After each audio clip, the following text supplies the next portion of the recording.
Bienvenue à vous, Kefale, homme d'impact. Bienvenue à toutes les familles, les campus représentés. Bienvenue à la famille Internet. C'est une grâce de rassembler autant de monde. Et c'est une grâce de nous asseoir. Nous aurions pu être ailleurs, d'avoir fait le bon choix, de nous connecter ensemble. Aujourd'hui, c'est une journée informelle. C'est une journée simple. C'est une journée de communion. On va prendre le temps de partager. Bon, là, pour l'instant, on est en direct à cause des curieuses. Mais on va couper tout à l'heure à la deuxième reprise pour les parties cœur à cœur. Et il faut qu'on parle, les gars. Il faut qu'on parle. Et il faut que Dieu nous reconfigure. Dieu nous reparamètre. C'est ce qu'il va faire ce matin. Il a commencé. Cette œuvre dans ta vie, bien-aimée, sera excellente. Qu'importe les combats que tu as eus, qu'importe le temps que tu as pris, tu vas arriver à destination.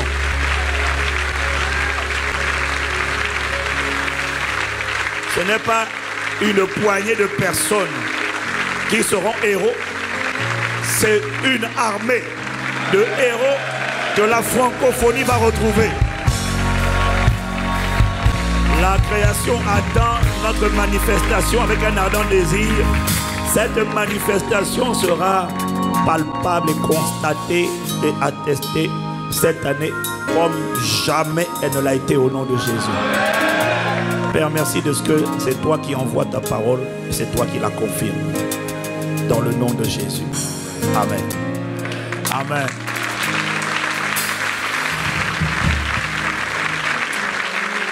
Veuillez vous asseoir dans sa présence. Bienvenue à tous nos nombreux pasteurs présents dans la place.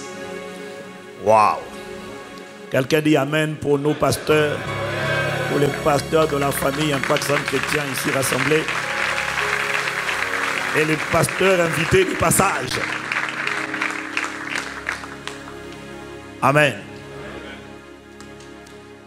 Donc, je vous amène des salutations de Lomé où je suis rentré hier après-midi.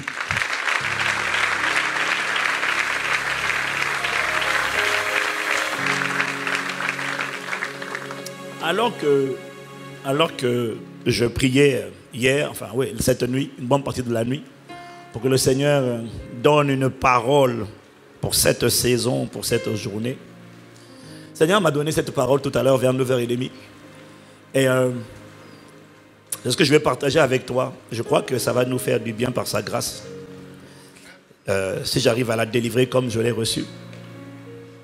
Mais le Seigneur va vraiment nous reconfigurer. Il me disait que c'est vrai, on le sait tous, on l'a appris lors de la dernière conférence Kefale. Les hommes sont la cible parce que là où l'homme est la tête, l'homme est le chef. Et on sait tous que si on veut détruire une armée, il faut toujours viser les généraux. Tant que les généraux sont en place, la guerre n'est pas finie. Mais quand la tête des généraux est coupée, alors les autres, il y a reddition, ils jettent l'éponge. Mais nous ne jetterons pas l'éponge au nom de Jésus. Et nos têtes ne seront plus jamais décapitées. Le Seigneur me disait que, vous voyez, pour beaucoup d'entre nous, même quand on a accepté Jésus dans notre vie comme Seigneur et Sauveur, même quand on est passé par des processus de délivrance, en vérité, notre combat, ce qui empêche les hommes d'être des hommes selon le cœur de Dieu, ce n'est pas seulement une affaire de chasser les démons. En réalité, c'est un ensemble de systèmes de pensée ou encore de forteresses qui empêchent les hommes d'éclore et de manifester ce qu'ils doivent être selon le cœur de Dieu et selon la pensée de Dieu. Donc, ma réflexion aujourd'hui, ça sera une question. Ce n'est pas encore le titre de mon message, mais c'est quoi la véritable mesure d'un homme? À quoi reconnaît-on un homme? C'est quoi un homme? C'est quoi? D'où le titre de mon message. On m'a souvent dit, sois un homme. Mais au fait, c'est quoi être un homme? Ça, c'est le titre de mon message. On m'a souvent dit, sois un homme. Dites-moi, frère, qui a déjà entendu ça quelque part dans son enfance? Allez, sois un homme. Moi, je ne sais pas pour toi, mais moi, j'ai souvent entendu ça. On m'a souvent dit, sois un homme. Mais on ne m'a pas souvent dit, c'est quoi un homme? Mais on me l'a dit d'être un homme. Est-ce que quelqu'un a connu ça lui aussi? Sois un homme. La vérité, c'est qu'il faut être un homme. Parce que tant que tu n'es pas un homme, mais quel homme? Tant que tu n'es pas l'homme, selon la pensée de Dieu, tu ne peux pas être un bon mari. Parce que la vérité, c'est que Dieu n'a pas donné un mari à la femme. Il y a d'abord l'homme. Et l'homme est devenu un père, un mari, un époux. Un père de multitude. Mais s'il n'est pas un homme, il ne peut pas être un père selon Dieu. S'il n'est pas l'homme selon Dieu, il ne peut pas être le père selon Dieu. S'il ne peut pas être l'homme selon Dieu, il ne peut pas être le mari selon Dieu. S'il ne peut pas être l'homme selon Dieu, il ne peut pas être le travailleur selon Dieu. Il doit d'abord être l'homme selon Dieu. Le problème, c'est que c'est Dieu qui l'a créé homme, mais sa définition de homme, il est parti la chercher. Comme il n'était pas converti, on n'était pas converti, on n'est pas né dès qu'on est sorti du ventre, enfant de Dieu. On est devenu enfant de Dieu. Mais entre-temps, là, avant qu'on ne devienne enfant de Dieu, on a tous reçu une éducation. Et je te dis, bien-aimé, tu le sais, même si tu n'en es pas toujours conscient, tu as reçu une éducation, tu as entendu depuis ton enfance, sois un homme. Mais on ne nous expliquait pas. Ça veut dire, c'est quoi la définition d'un homme? Et quand on essayait de nous la définir, on ne nous donnait pas une définition. On nous donnait des préjugés culturels ou encore des clichés. Et la vérité, c'est que ces clichés-là sont allés se loger dans notre subconscient à force de les entendre. Et c'est ce qui a déterminé ce dont nous sommes conscients et nos actions, parce que tout provient de notre subconscient. Nous reproduisons, nous agissons tous selon des scripts, des scénarios inscrits, gravés dans notre subconscient. Tant que ces scénarios-là n'ont pas été renversés, frère, on peut chanter, prier, ça reste compliqué. Seigneur, nous prions que ces forteresses, ces faux scénarios, hérités de la vaine manière de vivre de nos pères, donc hérités de nos pères, ou de ceux que nous avons considérés comme pères, que tout ce qui n'est pas aligné à ta parole, Père, par ta seule grâce, soit renversé au nom de Jésus. J'ai dit, soit renversé au nom de Jésus. Donc, on m'a souvent dit, sois un homme. Mais, au fait, c'est quoi un homme? Ou encore, quelle est la véritable mesure d'un homme? Ou encore, qu'est-ce qui prouve que je suis un homme? Qu'est-ce qui fait de moi un homme? Véritablement. C'est quoi être un homme? La réalité, d'abord la première vérité, vous voyez, même lorsque nous avons grandi avec nos mères, nous avons eu des maîtresses à l'école, des institutrices, parce que la plupart d'entre nous, ce sont souvent les femmes qui ont été les premières à nous instruire, à nous éduquer, à nous transmettre les valeurs. Quelqu'un me suit? Le Seigneur me faisait remarquer que tous les hommes, même quand ils sont enseignés, éduqués, instruits par les femmes, les hommes écoutent ce que disent les femmes, mais les hommes sont influencés par les paroles des hommes. Tous les hommes. Tous les hommes sont modélés. Ils sont enseignés par les femmes, mais ils sont influencés dans leur système de pensée. Pas pendant l'enfance. Pendant l'enfance, ce sont les mamans qui parlent. Mais dès qu'ils deviennent adolescents et que l'hormone de la testostérone commence à monter et qu'on rentre dans la dimension de la puberté, la maman ne sait pas ce qu'on est en train de vivre. Elle n'a aucune idée de ce qu'on traverse. Parce que là, il y a un appel de mes hormones à devenir un homme. Parce que même quand je ne le fais pas exprès, il y a quelque chose là qui gonfle tout seul. La maman n'est pas capable d'expliquer ce qui m'arrive. Oh mon fils, c'est la puberté. C'est beaucoup plus que quelque chose de physique. Parce que cette transition de notre vie est accompagnée de pensées. Et il y a un appel à être un homme.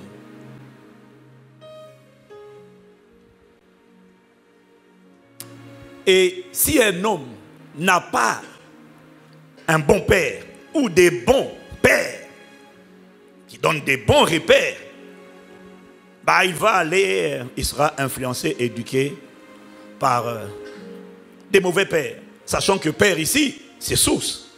Père ici, ce n'est pas mon père biologique. Mais nous tous, nous serons influencés et nous avons été influencés par des gens, finalement, qui ont abreuvé, alimenté notre vie. Le plus terrible, c'est que lorsque un homme n'a pas les bons pères, alors il sera influencé par les oncles, par les grands frères. Et le pire, c'est pas ça. Le pire, c'est lorsqu'un homme est influencé par des stars, du showbiz, des sportifs, des artistes. Dieu ici. À l'époque, c'était Michael Jackson. Est-ce que quelqu'un me suit? Il m'a dit, il n'y a que des hommes pour influencer des hommes. Tout le monde parle, mais les hommes sont influencés par des hommes. Proverbe chapitre 27, verset 17, second 21, il dit, il est écrit, tout comme le fer aiguise le fer, l'homme, dis avec moi l'homme. Alors, dans la Bible, il dit, alors je finis la phrase, l'homme s'aiguise au contact de son prochain. Dans la Bible, souvent l'homme est traduit par le mot Adam. Donc quand ça dit Adam, ça parle de l'homme ou de la femme. Ça ne parle pas du genre, ça parle de l'être humain. Mais dans ce texte-là, il ne parle pas du tout de Adam en hébreu. Il parle de Ish. Il parle de, lorsqu'on va à Genèse 1, verset 27, puis Dieu créa l'homme à son image, il les créa mâle et femelle. L'hébreu dit Ish et Isha. Est-ce que quelqu'un me suit? Il créa l'image de Dieu, il créa l'homme et la femme. Il les créa littéralement, c'est Ish et Isha. Ish c'est le masculin, l'autre c'est le féminin. Bon, comme on sait, Ish et Isha, c'est le mâle et puis le femelle. C'est-à-dire, en fait, au début, c'était femelle. Vous savez, je ne pense pas que tout le monde le sache, mais bon, c'est pas grave. C'était femelle. Le fœtus mâle. Le mâle qui porte le fœtus, c'était la femme. C'est-à-dire qu'elle a une unité de stockage intégrée. Quelqu'un dit Amen s'il me suit. Donc, tout comme le fer aiguise le fer, l'homme, ici, ce n'est pas Adam, c'est Ish. Donc, on est en train de parler du masculin. Il explique que tout masculin s'aiguise au contact de son prochain. En réalité, quand on lit le texte hébreu, il est en train de nous dire que les hommes s'aiguisent au contact des hommes. Ce sont les hommes qui influencent les hommes. Et chacun d'entre nous, dans notre enfance, on nous a souvent dit sois un homme. Et il me montrait que c'est ça qui a conditionné la perception que j'ai, que tu as, que chacun d'entre nous a de l'homme. Tant que cette perception n'a pas été totalement renversée, aucune vie ne peut changer. Puisque la pensée précède l'action et tu seras toujours le reflet de tes pensées. Quelqu'un dit Amen. Alors dis à ton voisin, dis à deux personnes, allez, sois un homme. Voilà. Bon, maintenant, demande à ton voisin, mais au fait, c'est quoi être un homme? Be a man. Be a man, son. Sois un homme, fils. Alors, dans les sois un homme, là, il y a plusieurs types de sois un homme qu'on a entendu. On a entendu, sois un homme. Mais derrière sois un homme, il y avait souvent une phrase qui accompagnait. Sois un homme. Alors, dans certains cas, on a entendu, sois un homme, bats-toi, bagarre-toi. Jamais on ne dit à une fille, sois une femme, bagarre-toi. Non, c'est souvent les hommes. Sois un homme, bagarre-toi. Donc, depuis notre enfance, quand on est provoqué, il y a toujours, si ce n'est pas un père, si ce n'est pas un oncle, si ce n'est pas un grand frère, il y a toujours quelqu'un pour te dire, allez, sois un homme, ne te laisse pas faire, bats-toi. Donc, on a toujours été interpellé à être un homme et à manifester ce côté homme masculin par la bagarre. Donc, sans se rendre compte, à l'intérieur de nous, il y a dans notre subconscient un cliché, un schéma de pensée qui dit qu'un homme, ça se bagarre. C'est juste que quand il grandit, il finit par choisir, il apprend maintenant à choisir, il va éviter de se bagarrer avec des Bruce Lee et des Jackie Chan. Mais il a l'instinct de la bagarre parce qu'on lui a fait comprendre qu'être un homme, c'est se bagarrer. Mais quand il sait qu'il ne peut pas frapper un homme, il va quand même se bagarrer. Et sa cible, ça va être une femme. Parce qu'au moins là, au moins il sait qu'il peut gagner. D'où vient cette tendance? Parfois verbale, parfois physique chez certains, à frapper la femme. C'est parce qu'on lui a dit, sois un homme, et un homme, ça se bat. Ça se bagarre. Si on ne t'a pas délivré de ce schéma de pensée, tu vas croire que pour être un homme, il faut se battre. Sauf que pour Dieu, oui, mais on ne se bat pas avec les muscles. On se bat avec les paroles. On commande avec les paroles. Jésus menaça par sa parole. On réprime par la parole. On réprime l'esprit qui influence les gens par la parole. Si tu as compris la puissance, l'autorité véritable de l'homme du commencement, son autorité ne se trouvait pas dans ses muscles, mais dans sa parole. Parce que c'est par la parole qu'il appelle les choses à l'existence. C'est par la parole qu'on commande. C'est par la parole qu'on peut neutraliser les gens. C'est par la parole qu'on triomphe. C'est par la parole qu'on peut intimider.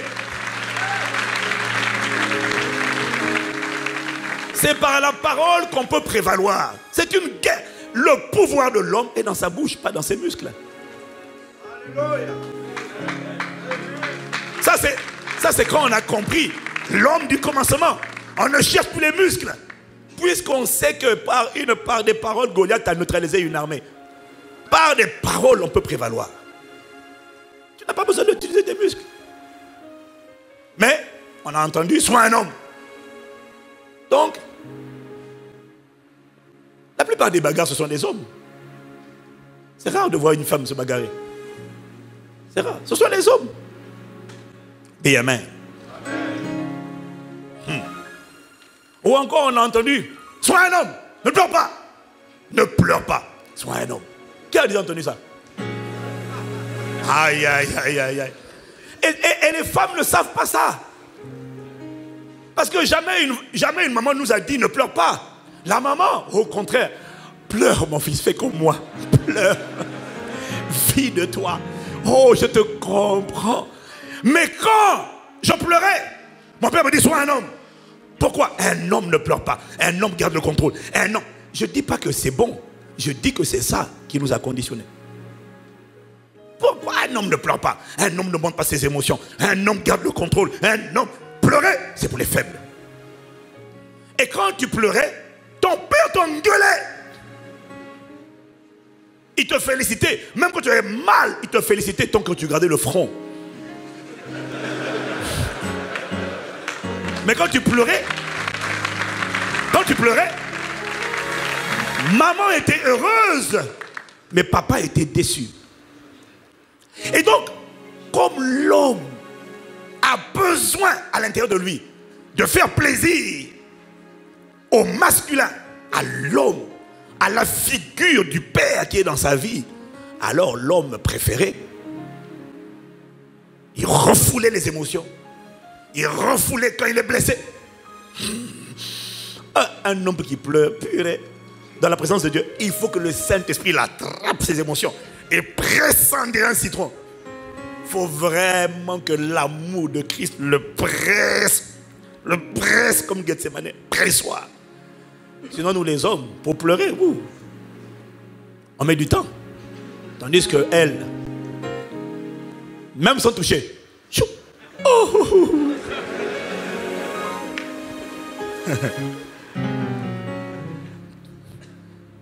Est-ce que quelqu'un me suit? Mais du coup, on a été emprisonné dans ce schéma de pensée. Parce qu'un homme ne pleure pas. Donc du coup, les femmes pensent que les hommes n'ont pas d'émotion. C'est pas qu'on n'a pas d'émotion. C'est juste qu'on ne les manifeste pas de la même manière. On a beaucoup d'émotions. Parce que Dieu a donné une âme à chaque être humain. Dès lors qu'il y a une âme, il y a des émotions. Amen. Mais nous avons grandi avec ce genre de préjugés. Un homme ne pleure pas. Un homme ne montre pas ses sentiments. Un homme, homme. Waouh. Est-ce que quelqu'un me suit?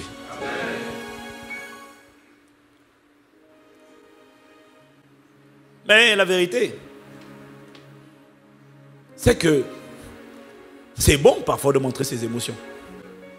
Ça montre que tu es quelqu'un de sensible. Ça montre que tu es quelqu'un qui n'est pas dur. Ça montre à tes enfants que s'ils pleurent, ils ne sont pas faibles. Ça montre à tes enfants qu'il n'y a aucun problème. Il n'y a aucun problème. Est-ce que quelqu'un me suit? Un homme. Bon, si tu veux, ne pleure pas devant les femmes, si tu veux. Mais dans ma homme, laisse-toi aller. Parce que ça libère. Parce que tu relâches la pression. Parce que ça t'évite d'imploser de l'intérieur. Amen. Que ce schéma soit un homme ne pleure pas. Sois ébranlé dans ta vie au nom de Jésus. Amen. Si Jésus pleura, tu peux pleurer.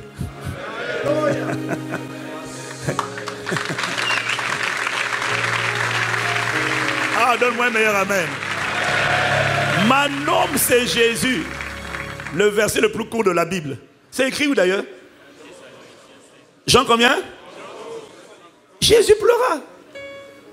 Ouais. Ça me suffit. Dès lors, si Jésus pleura, je me dis, il n'y a pas de problème. J'ai le droit de laisser sortir. Amen. On a entendu, sois un homme, débrouille-toi. Sous-entendu, un homme doit tout faire pour s'en sortir tout seul. Tu veux comprendre pourquoi les hommes ne parlent pas de leurs problèmes? C'est à cause de ça. Ils préfèrent souffrir en silence, mourir en silence, plutôt que de parler. Pourquoi? Piégé par un système de pensée qui est soit un homme. Quand tu n'arrives pas à t'en sortir, allez, sois un homme, débrouille-toi. C'est pour ça, c'est parce qu'il doit se débrouiller qu'il essaie de tout faire tout seul. Et quand il a besoin d'aide, l'homme a appris, parce qu'il doit être un homme, à ne pas demander de l'aide. C'est ok de ne pas demander de l'aide à ta femme si tu es marié, ou à ta maman, mais ne pas demander de l'aide, mon gars. C'est la meilleure manière de se tuer à petit feu. Parce que le Seigneur est dans un grand nombre de conseillers.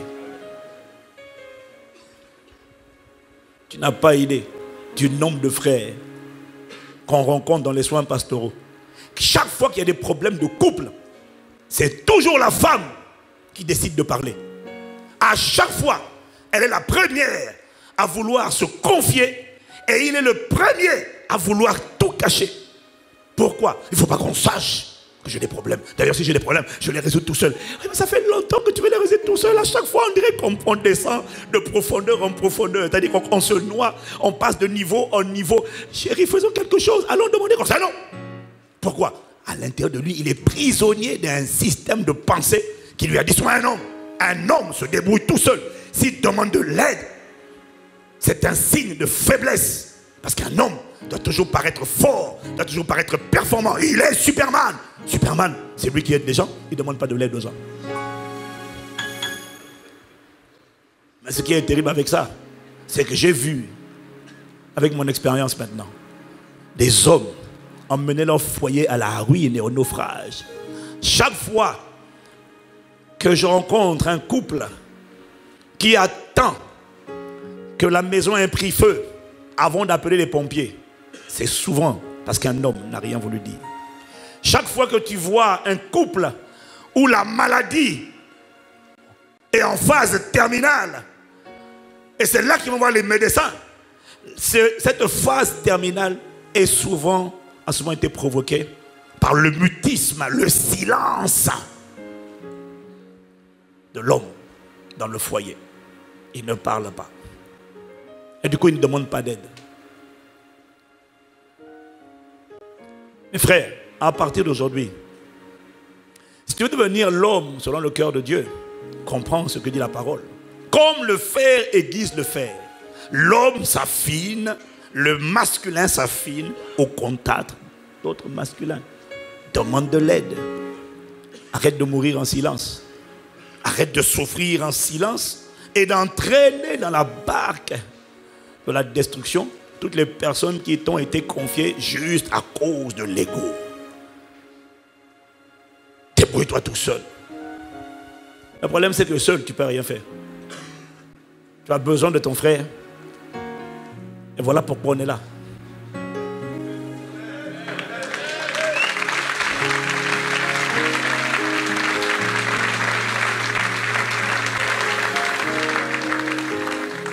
Je ne blâme pas à la lumière des Écritures. Je ne blâme pas un homme qui essaie de résoudre ses problèmes tout seul, sans l'aide de sa femme. Je ne le blâme pas. Mais s'il essaie de s'en sortir tout seul, sans l'aide de son prochain, là il commet une grave erreur. Est-ce que quelqu'un me suit? Les hommes n'aiment pas. Ils n'aiment pas pleurer, c'est vrai. Surtout devant... Bon, surtout quand tu es marié, tu n'as pas envie de pleurer devant ta femme. Et les femmes ne comprennent pas. Et sur cet aspect, débrouille-toi. Ils préfèrent gérer leurs problèmes tout seuls. Tandis que la femme ne sait pas. La femme, elle a besoin de parler de ses problèmes. L'homme n'en parle pas. Et souvent, l'homme ne parle pas de ses problèmes à sa femme. Parce qu'il sait qu'elle aura du mal à garder ça pour elle. Ah. Donc c'est pour ça que je ne dis pas de parler aux femmes, mais parlons entre nous. Parce que la femme, c'est vrai. Quand on va lui parler là, on ne sait pas où va mener ça. Le temps qu'elle devienne la femme sage là, mon gars, c'est un cheminement. Non, c'est un processus. Qui est marié ici parmi nous?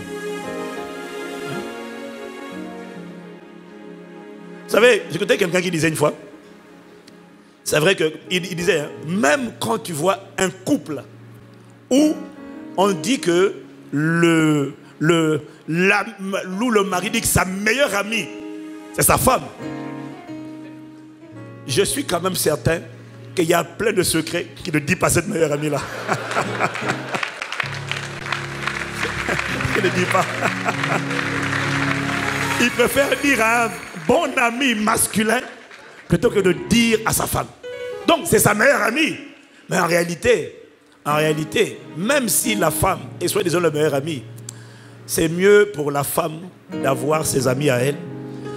Ouais, parce qu'on ne dit pas tout. Donc comme elle a besoin de parler, c'est formidable. Mais de toutes les manières, nous les hommes, mesdames, on ne vous dira pas tout. On aura toujours nos secrets à nous. Parce que si tu te déshabilles totalement, pas physiquement, mais émotionnellement, le jour où elle est en colère, le jour où elle est blessée, le jour où elle est frustrée, frère, ton dossier, tes luttes et tes combats, dis avec moi, aïe, aïe, aïe, aïe. Dis à un frère, parlons seulement entre nous, mon gars. Mais sœur, pardon, vous ne pouvez pas comprendre. Hein? Nous vous aimons, mais on n'a pas confiance dans votre capacité à fermer la bouche. On n'a pas confiance. Voyez vous-même comment les hommes sont en train d'acclamer. Regardez vous-même.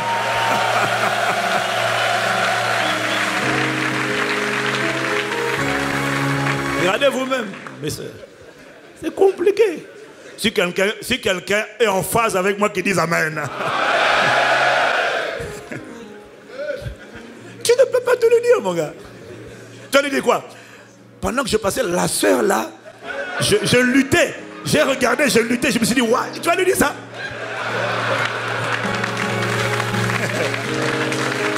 Il y a des combats qu'on combat en silence vis-à-vis de la soeur. Ou alors on peut dire à un frère, hey, le jour où j'ai vu la soeur, là, ses yeux là, je me suis dit, maman. Mais dès que tu dis ça à ta femme, c'est fini mon gars, tu es grillé. C'est fini.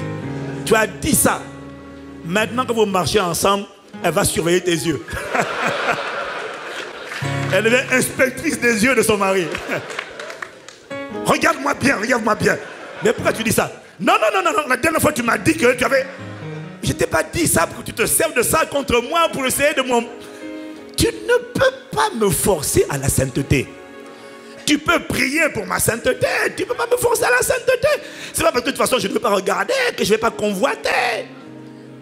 Nous aussi, c'est vrai qu'on n'a pas une vision sous forme de chant, sous forme d'angle élargi, mais on sait quand même observer à distance aussi.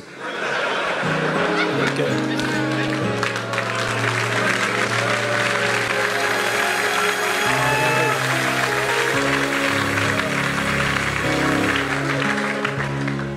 Mais quitte la mentalité de je vais m'en sortir, je dois m'en sortir tout seul. Ça, c'est un piège. L'isolement, c'est l'étape qui précède la destruction. Refuse d'être isolé. Voilà pourquoi nous, les Képhalais, dans toutes nos églises, nous avons commencé et nous allons continuer progressivement à implémenter des dynamiques de partage entre frères. Mais pas seulement ça, des dynamiques de groupe de disciples, de coaching, où tu as besoin d'avoir un grand frère qui est passé par là, qui est plus mature que toi, qui est plus solide que toi, et qui est là pour t'aider, mon gars. Ne cache pas tes luttes, ne cache pas tes combats. On sait ce que c'est d'être un homme. On sait que la sainteté, ce n'est pas un acquis pour tout le monde. On sait. On sait que tu as des luttes. Même quand tu chantes et que tu prétends aimer Dieu, on sait que tu as des combats dans tes pensées. On sait. Ça prend du temps. Mais n'oublie pas, la parole reste vraie. Celui qui cache ses transgressions ne prospère pas. Celui qui les avoue et les délaisse obtient miséricorde. Donc il y a des choses tant que tu caches. Tu héberges un esprit mauvais et tu souffres et tu es oppressé. Donc parle. Pas à ta femme, mais parle. Pas à ta fiancée. Sinon le mariage là, elle ne va pas annuler le mariage. Mais elle va rentrer dans le mariage méfiante, suspicieuse, soupçonneuse du mal à chaque fois.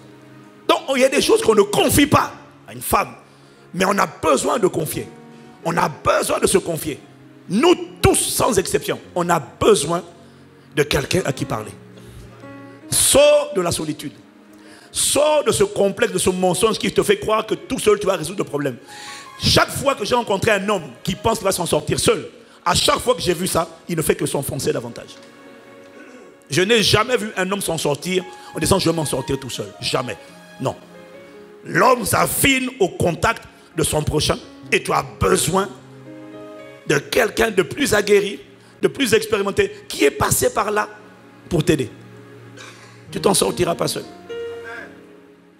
Même quand tu parles à Dieu, même quand tu pries, c'est vrai, tu as quand même besoin de quelqu'un avec qui parler et qui peut faire le relais, faire l'interprète. Si tu es marié, tu as parfois besoin de quelqu'un, même quand tu pries. Dieu ne parle pas directement à ta femme, mon frère. C'est quand tu parles à quelqu'un de plus mature, de plus aguerri dans le domaine du foyer, du mariage, que maintenant lui, il peut te parler et peut aussi parler à ta femme. Mais ce que j'essaie de te dire, c'est que sois un homme, débrouille-toi tout seul. Frère, sors de là. C'est une forteresse, que cette prison, cette forteresse soit brisée dans ta vie au nom de Jésus. Ouais, dis à quelqu'un, on est ensemble. Ne combat pas seul, ne souffre pas seul.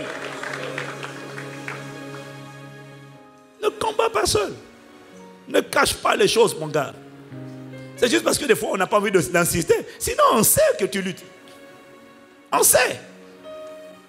On sait que chacun d'entre nous a des combats.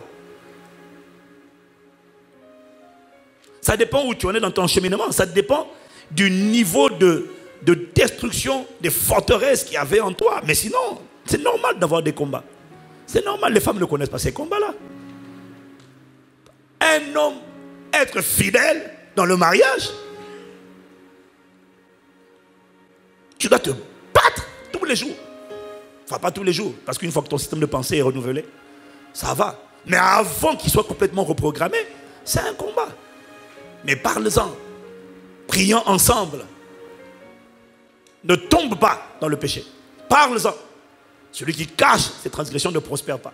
Celui qui les avoue et les délaisse obtient miséricorde. Donc avoue-les déjà à quelqu'un, à un frère. Quelqu'un dit Amen. On m'a dit sois un homme. On ne m'a pas dit ce que c'est. On m'a dit être un homme, c'est pas pleurer.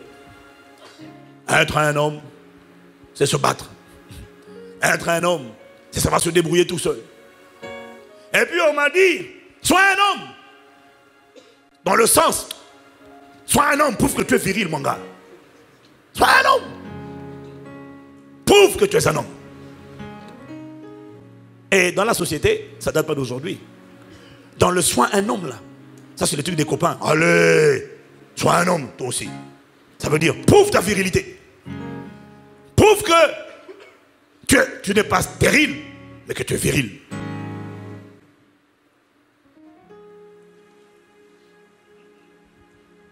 Couche avec des femmes. C'est ça un homme. Beaucoup. C'est ça être un homme. C'est pour ça que tu vas rarement voir un homme qui a 30 ans. Il n'a jamais connu une femme. C'est rare. 35 ans. Waouh. C'est très rare. Pourquoi? Parce que la société nous a appris à prouver notre virilité. Je parlais avec un de mes pasteurs tout à l'heure et puis il me dit, comme je leur parlais de ça, il me dit, mais lui, on lui a dit, son père lui a dit, pas de femme jusqu'au bac. Son père était pasteur. Pas de femme jusqu'au bac. Et je crois qu'il a tenu jusqu'au bac. Et puis après le bac, en fait, il aurait dû lui dire, pas de sexe avant le mariage. Il a dit jusqu'au bac. Donc après le bac, il a pris sa liberté. Parce que ça fait ringard de ne pas avoir prouvé sa virilité. Jusqu'à 40 ans. Mais tu es un homme, toi? Hey, qu'est-ce qui prouve que tu es un homme? Aligne-les, mon gars. Vas-y, fonce. Si tu n'y vas pas, les amis te regardent avec toi, t'es pas clair.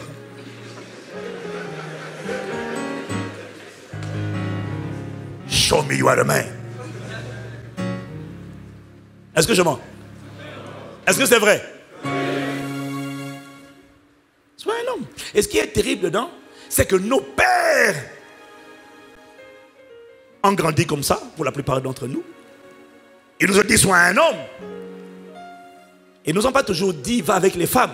Mais eux, comme ils allaient avec plusieurs femmes. Comme eux, ils allaient avec plusieurs femmes. Et quand ils te disent, sois un homme, fiston, regarde. Tu as compris le message? Être un homme, c'est avoir au moins une. Mais comment te contenter d'une? Alors que eux, papa et les oncles et les tantes en ont plusieurs. On a dans notre subconscient la conviction que être un homme viril, c'est avoir, pas seulement une femme. Je parle de hier, avant que l'intelligence soit renouvelée. Mais maintenant, il y en a qui ont accepté Jésus. Le problème, c'est que ça, c'est pas parti. Donc, je suis en Christ, mais je ne peux pas me contenter d'une femme. Parce qu'il faut que je prouve ma virilité. Parce qu'il y a des moments où elle n'est pas fonctionnelle, opérationnelle plutôt. Mais la virilité doit être prouvée. So, I've got to be a man. Et le plus terrible, c'est qu'à la limite, c'est ce que nos parents ont fait. Sois un homme. C'est rare de trouver un homme à 40 ans qui n'a pas d'enfant.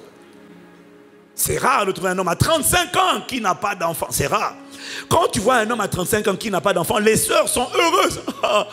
Parce que, idéalement, si elles pouvaient, elles préféreraient quand même un frère épouser quelqu'un qui n'a pas encore d'enfant afin que les enfants qu'ils auront soient ses enfants à elle et pas des enfants qu'elle doit manager, récupérer puis manager. Ouais.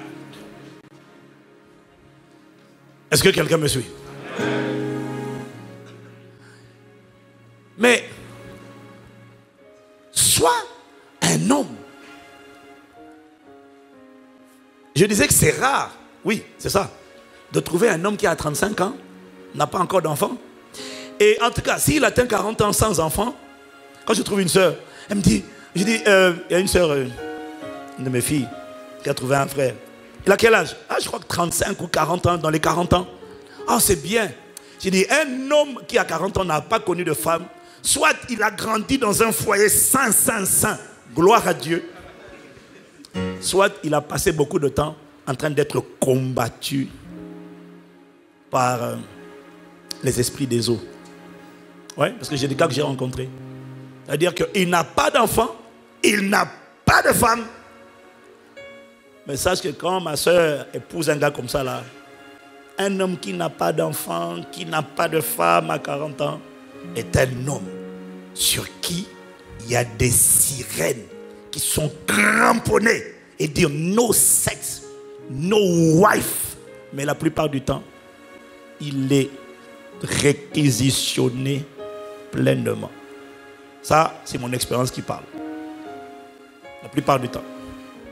J'en ai vu qui, même pour avoir un rapport, ils sont terrorisés parce que... Donc, il y en a, c'est des rapports tout le temps. Mais il y en a, même pour un rapport, ils sont oppressés de tous les côtés. Au point que, j'en ai pas vu un, j'en ai vu plusieurs. Au point que pour garder sa paix, il ne doit plus toucher de femme du tout. Mais c'est parce que son sexe a été réquisitionné et un serpent tient son sexe. Je l'ai vu. Pas une fois, plusieurs fois. Et donc il a dit non au sexe, pas parce qu'il ne veut pas, mais parce qu'il a capitulé. Il ne tient pas cette oppression-là. Il ne supporte pas. Et la plupart du temps, il ne dit rien. Il lutte en silence. Il souffre en silence. Parce que c'est un domaine intime.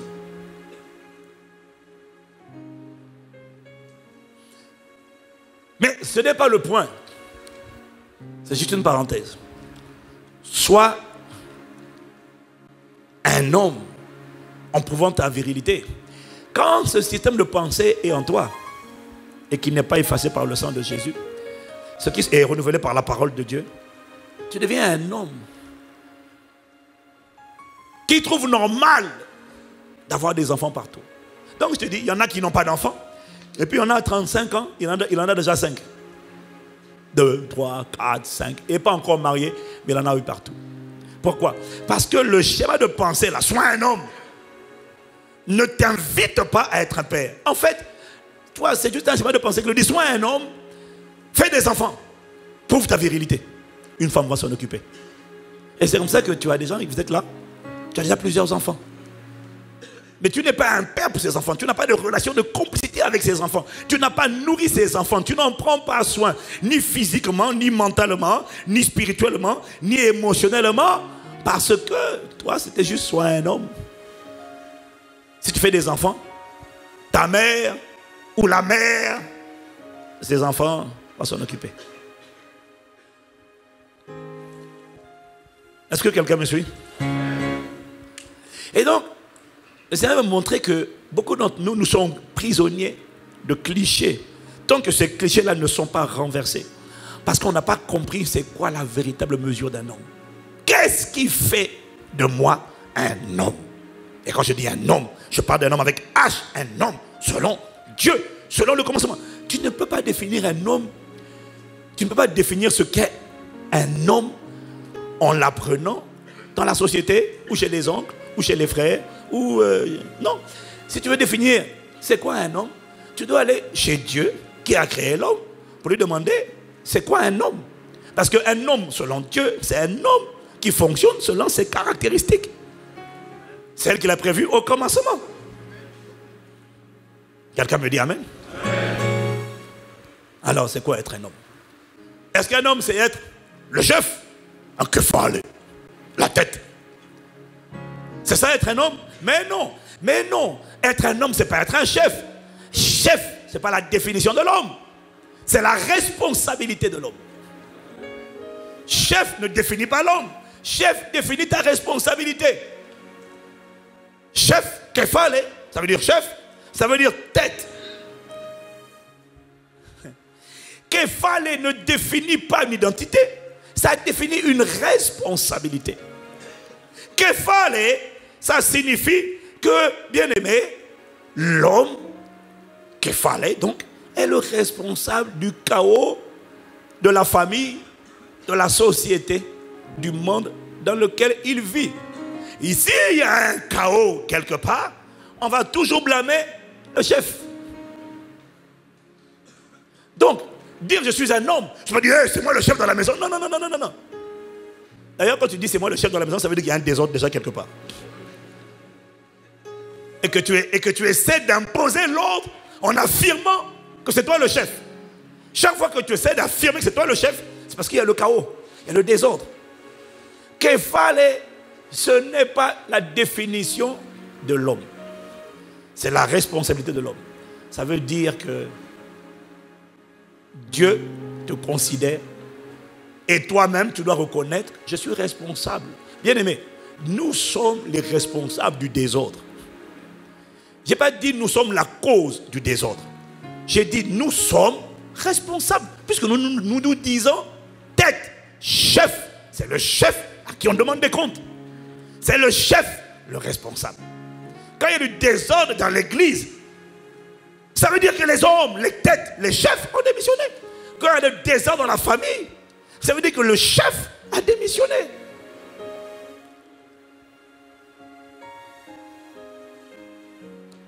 Est-ce que quelqu'un me suit? Donc, être chef, ça veut dire que tu es responsable. S'il y a du chaos, c'est responsable. C'est l'homme le responsable. Donc, quand tu veux prouver que tu es un kefale, tu assumes la responsabilité et tu décides de devenir le canal par lequel l'ordre va être établi. Ça, tu prouves que tu assumes ton identité d'homme. Tu remets l'ordre là où il y avait le désordre. Dis-moi amen. Kefale, ce n'est pas la définition de l'homme. Je répète, c'est la responsabilité. Ça veut dire que s'il y a le désordre, c'est toi qui es responsable, pas fautif, mais responsable. Et deuxièmement, s'il y a du désordre, ça veut dire que, quels que soient les efforts que vont faire les femmes, ça veut dire que ce sont les hommes qui ont l'autorité pour remettre l'ordre dans la place. C'est nous. Voilà pourquoi Satan attaque les hommes par l'assouplissement, il attaque les hommes, mais c'est pour les empêcher d'assumer la responsabilité. Père, réveille des hommes qui vont assumer la responsabilité et qui vont, comme ton serviteur Christian l'a dit tout à l'heure, se lever dans leur époque, dans leur génération, afin de mettre un terme au carnage et au chaos. Il faut des hommes bien-aimés pour restaurer la confiance et la paix dans les familles et dans les foyers. Dieu veut passer par toi, quel que soit ton âge, pour arrêter le chaos et remettre l'ordre dans le nom de Jésus. Donne-moi un meilleur amen. Amen. Tu vois, une fois que j'ai compris ça, j'ai compris que c'est moi qui ai le pouvoir de changer les choses. C'est ça qu'il fallait. Je suis la tête. Je suis le chef. Et je ne laisse pas n'importe qui faire n'importe quoi. Je suis le chef. Ça veut dire que Dieu m'a donné une grande responsabilité. Amen. Alors, c'est quoi la véritable mesure d'un homme? Qu'est-ce qui fait de moi un homme? Est-ce que c'est ma virilité? Est-ce que c'est ma position de chef? Qu'est-ce qui fait de moi un homme?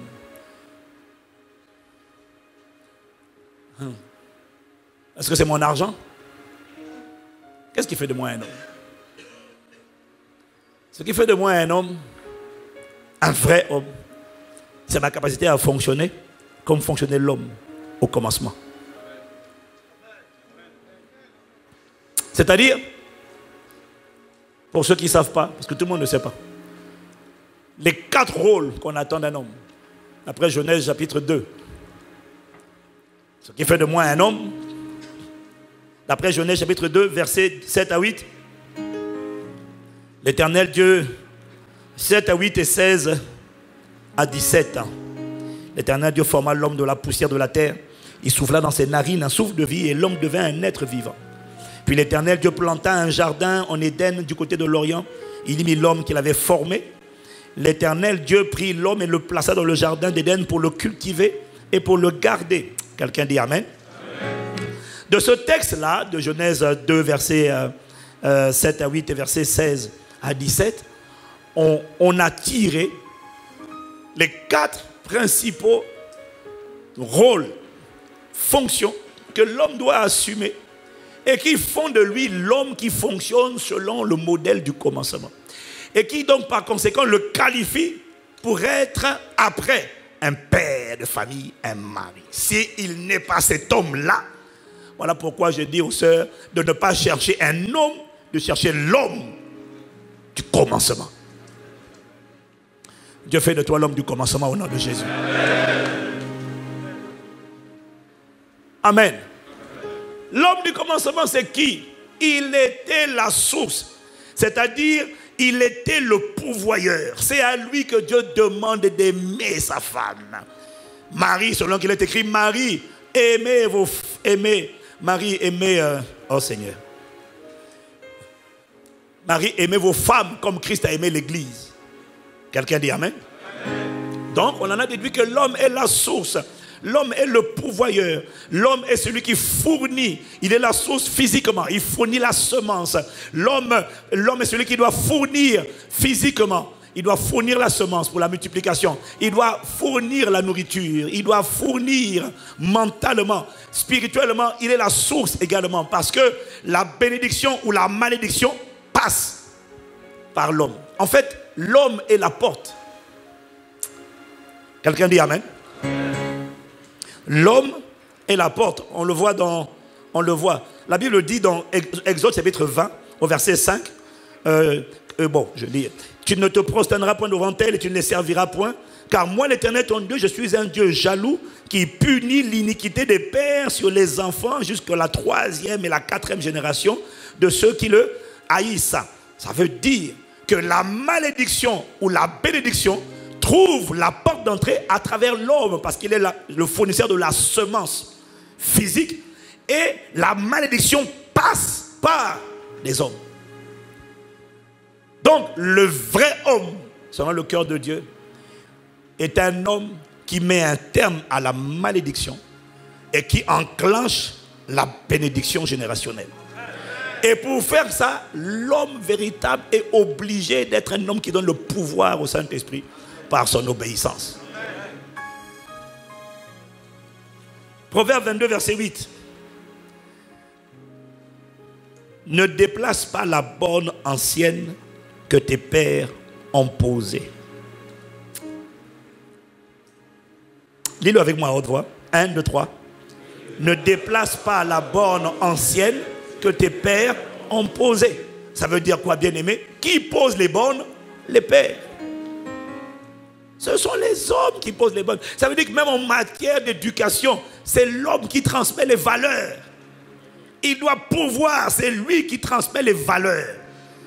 Donne-moi Amen. Amen. C'est lui qui est à l'origine de la bénédiction ou de la malédiction. Ça passe par lui. La bénédiction prend appui sur lui. La bénédiction prend appui sur lui, la malédiction prend appui sur lui. Donc l'homme du commencement, quand il a compris qu'il est la source, il fait attention à ce qu'il fait. Parce qu'il sait que ce qu'il fait va affecter tout ce qui est à l'intérieur de lui. Parce qu'il a compris. Tu transmets de toi 23 chromosomes sortent de toi, 23 chromosomes sortent de ta femme. En fait, je sais juste te dire que tu as le pouvoir de façonner le caractère de tes enfants à travers ton obéissance. Dis Amen. Amen. J'ai découvert que... Oui, enfin, je l'ai déjà enseigné. Le pouvoir de transmettre la bénédiction vient de l'homme. C'est tout ce que je veux dire. Amen. Ok, bon. Nous ne sommes pas l'onction de l'enseignement, donc je vais bientôt arrêter. Dis à quelqu'un, sois un homme. Selon le cœur de Dieu. Mais je vais finir avec une réflexion. Je vais juste finir avec une réflexion. Dans Éphésiens 6.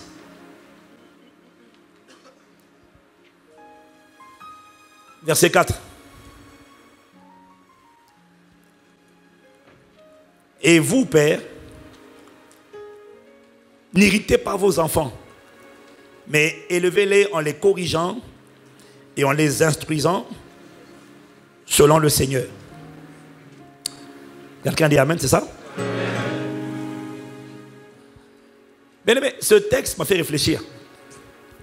Ça veut dire que si on prend l'autre version, je crois que c'est dans la version de Colossiens 3, à partir du verset 20. Mettez-moi Colossiens 3 à partir du verset 20. Et puis on va prier. On va prier. Le but de la parole de ce matin, c'est juste de te montrer qu'en fait, avant d'accepter le Seigneur, chacun d'entre nous a été enfermé dans des systèmes de pensée, dans des forteresses qui nous ont donné une définition de l'homme qui n'était pas la définition selon Dieu. Et il est important de partir à la parole de Dieu pour savoir c'est quoi un véritable homme. Un véritable homme, c'est celui qui donne, c'est celui qui protège, c'est celui qui rend meilleur et c'est celui qui soutient. Mais peut-être qu'on va le développer l'après-midi à travers des ateliers. Je n'ai pas à cœur de le développer maintenant. Mais en parlant de source, il y a une chose qui doit nous interpeller, toi et moi. Dans Colossiens, vas-y, Colossiens. Enfants, obéissez en toutes choses à vos parents, car cela est agréable dans le Seigneur. Verset 20, verset 21 plutôt. Père, n'irritez pas vos enfants de peur qu'ils ne se découragent. Ce texte signifie que, bien aimé, nous avons une énorme responsabilité. Laisse-le à l'écran. Père, n'irritez pas vos enfants de peur qu'ils ne se découragent. Ça veut dire que quand on voit des enfants irrités, des enfants découragés, des enfants en colère, Dieu dit par sa parole que les pères, quand un enfant est rebelle, quand un enfant est irritable, quand un enfant est abattu, ça veut dire que l'enfant a été irrité. Quand un enfant a été irrité, c'est rarement la mère qui est la source de cela. C'est quelque chose que le père a posé, des paroles, des attitudes qui ont permis à la chair d'accabler l'âme de cet enfant. Mais ça veut aussi dire que les pères, donc les hommes, ont la capacité extraordinaire de contribuer à apaiser, à rassurer, à encourager, à sécuriser, à consoler, à restaurer un enfant qui est en colère. La maman aura du mal à être l'instrument de la guérison d'un enfant qui est frustré, qui est en colère. Elle aura du mal. C'est le père. Si l'enfant est irrité, il peut être irrité pour plusieurs raisons. Soit le père n'est pas là, il est irrité. Parce que du coup, il n'a pas les repères que le père aurait dû lui donner. Soit le père est là. Mais le problème, c'est que dans beaucoup de familles, les pères ne parlent pas. Or, l'enfant a besoin de l'affirmation, de la validation, l'approbation. Une femme qui félicite un enfant et un homme qui félicite un enfant, ça n'a pas le même poids aux yeux de l'enfant. Les paroles d'un homme, d'un père sont puissantes. L'absence de paroles, alors qu'il se noie, alors qu'il est exposé, alors qu'il est critiqué dehors, à l'extérieur, les paroles de consolation et d'encouragement d'un père suffisent à guérir cet enfant-là. Bien aimé, prenons conscience juste de l'immensité de notre responsabilité. Parmi nous, il y a plein d'hommes qui ne parlent pas. Tu souffres en silence. Tu souffrais en silence. Mais Dieu va te guérir. Soit tu t'as déjà guéri, soit il te guérit. Mais s'il te plaît, les enfants ont besoin d'affirmation. Les enfants ont besoin d'encouragement. Les enfants ont besoin. Il dit, n'héritez pas vos enfants. que ce soit homme ou femme, nous avons le pouvoir par nos paroles. Nos paroles ont du poids, nous les hommes. Quelqu'un dit Amen. Ok, on va incliner la tête. On va incliner la tête. Je crois que ce que le Seigneur veut nous dire, surtout ce matin, c'est sois un homme selon le cœur de Dieu et renonce aux clichés, aux préjugés que le monde a déposés en toi concernant qu'est-ce que ça signifie être un homme. Seigneur, merci parce que pour nous tous, pour certains d'entre nous qui avons échappé et que le Seigneur a réussi à affermir, le Seigneur a réussi à établir et à rendre exemplaire. La grâce que nous avons eue, c'est d'avoir la pensée renouvelée. C'est d'avoir la pensée délivrée des clichés, délivrée des préjugés. D'un homme, soit un homme ne pleure pas. Un homme se débrouille tout seul. Un homme doit être viril. Un homme doit faire des enfants, mais ne pas en prendre soin.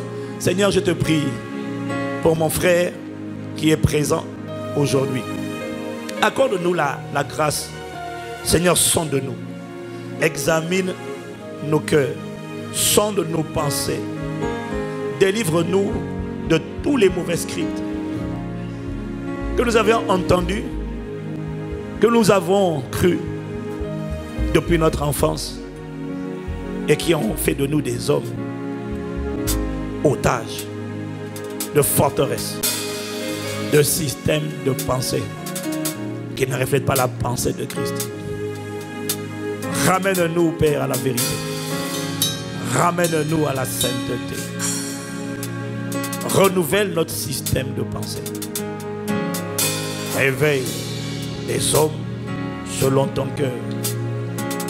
Des hommes qui pourvoient. Spirituellement, c'est eux qui instruisent leur foyer. C'est eux qui enseignent leur famille.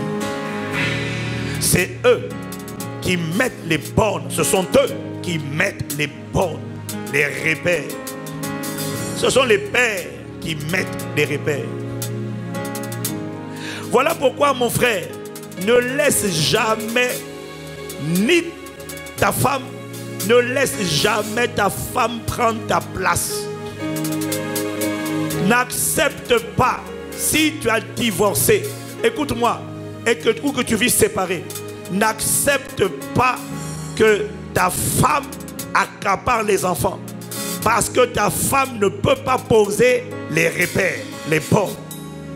Non, c'est toi qui dois garder la relation pour mettre les bornes dans la vie de ses enfants. Tu dois garder le contact afin de mettre les bornes. Ne déplace pas la borne ancienne que tes pères ont posée. Ça signifie, Proverbe chapitre 22, verset 8, que ce sont les pères qui posent les bornes. Seigneur, accorde-nous la grâce d'être des hommes qui se lèvent pour poser les bornes, pour mettre les repères, pour pouvoir, Seigneur, émotionnellement, pour pouvoir spirituellement par nos prières, pour pouvoir à travers notre obéissance. Accorde-nous la grâce d'être les hommes selon ton cœur, les hommes du commencement, les hommes qui soutiennent, les hommes qui pourvoient, les hommes, Seigneur, qui protègent, pas qui abusent, non, qui protègent, bien-aimés. Devenons des hommes qui protègent. Devenons des hommes qui protègent les femmes. Devenons des hommes qui protègent nos enfants. Devenons des hommes qui protègent. Il n'y a aucun homme qui a envie d'apprendre que son enfant a été violé. Il n'y a aucun homme qui a envie d'apprendre que sa fille a été abusée, trompée émotionnellement. Il n'y a aucun homme n'a envie de ça. Alors bien aimé, si tu n'as pas envie d'apprendre ça au sujet de ton enfant, décide aussi toi-même de ne plus le faire avec la fille de quelqu'un. Décide de ne plus abuser d'une femme qui a un père. Parce que le jour où tu es père, tu vas te fâcher si tu apprends que quelqu'un a maltraité ta fille. S'il a abusé d'elle verbalement, s'il a abusé d'elle physiquement, s'il a abusé d'elle sexuellement, ça te mettra en colère. Parce que tu es un protecteur. Alors décide-toi de ne pas être un prédateur, mais d'être un protecteur de toutes les sœurs bien-aimées. C'est ça l'homme du commencement. Deviens un protecteur. Prends la résolution d'être cet homme-là. Prends la résolution d'être cet homme qui pose les bornes. Prends la résolution d'être cet homme exemplaire qui ressemble à Christ. Cet homme qui rend meilleur. Tout ce qu'on lui a confié, il le cultive, il le rend meilleur, il protège. C'est un gardien, c'est un protecteur, c'est un soutien. On peut compter sur lui.